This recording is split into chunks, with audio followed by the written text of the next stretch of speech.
তীব্র তাপদাহ অব্যাহত রয়েছে চুয়াডাঙ্গায়। বিকেল ৩টায় জেলার সর্বোচ্চ তাপমাত্রা রেকর্ড করা হয়েছে ৪১.৩ ডিগ্রি সেলসিয়াস, যা এই মৌসুমের সর্বোচ্চ তাপমাত্রা। তাপদাহে অতিষ্ঠ এখানকার জনপদ। হাসপাতালে বাড়ছে গরমজনিত রোগীর সংখ্যা। এদিকে তীব্র তাপদাহে জনসাধারণকে সচেতন করতে হিট অ্যালার্ট জারি করেছে জেলা প্রশাসন। শহরের গুরুত্বপূর্ণ এলাকায় মাইকিং করে পথচারী ও এলাকাবাসীকে সতর্ক করা হচ্ছে। আরও কয়েকদিন এমন তাপদাহ অব্যাহত থাকতে পারে বলে জানিয়েছে স্থানীয় আবহাওয়া অফিস। এছাড়া টাঙ্গাইলেও সপ্তাহব্যাপী তীব্র দাবদাহে অতিষ্ঠ হয়ে উঠেছে জনজীবন। সবচেয়ে বেশি দুর্ভোগে পড়েছেন শ্রমজীবী খেটে খাওয়া মানুষ।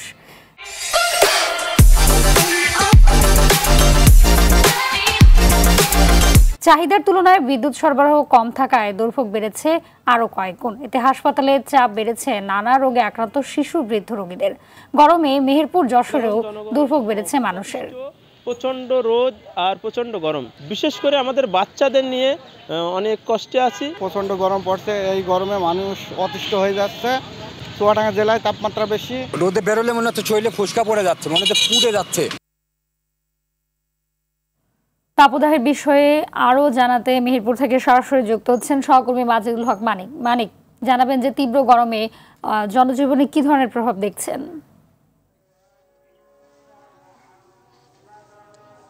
আজকে সকালে একটু মাঠের চিত্র তুলে নিয়ে আসার চেষ্টা করেছিলাম। সেখানে আমরা দেখেছি যে বিশেষ করে এখন বৈশাখের সময় পাট এবং অন্যান্য সবজি বীজ বপনের সময়, কাজেই কৃষকদের কিন্তু মাঠে মহা ধুমধমে অনেক কাজ চলছে।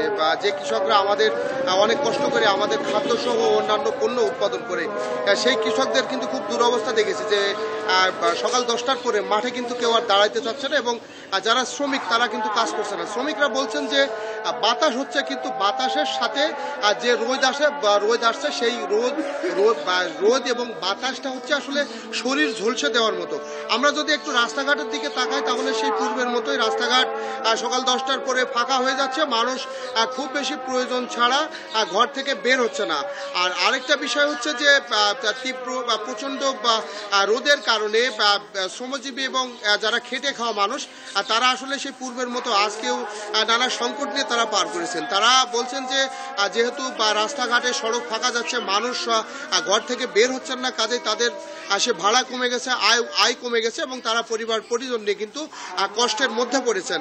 আর আরেকটা বিষয় বলে রাখি যে আপনি যেহেতু বলেছেন যে চুয়াডাঙ্গা আসলে 41.3 ডিগ্রি সেলসিয়াস, চুয়াডাঙ্গা যেহেতু মেহেরপুর প্রতিবেশী জেলা, মেহেরপুরের উপর দিয়েও কিন্তু তাই আসলে বয়ে যাচ্ছে সেই তাপ প্রবাহ, যার বিরূপ প্রভাবে আমরা যদি সর্বোপরি বলি তাহলে টোটাল প্রাণীকুলই ওষ্ঠাগত। এই ছিল মেহেরপুর থেকে তাপমাত্রা নিয়ে আমার কাছে সর্বশেষ খবর। ধন্যবাদ আপনাকে।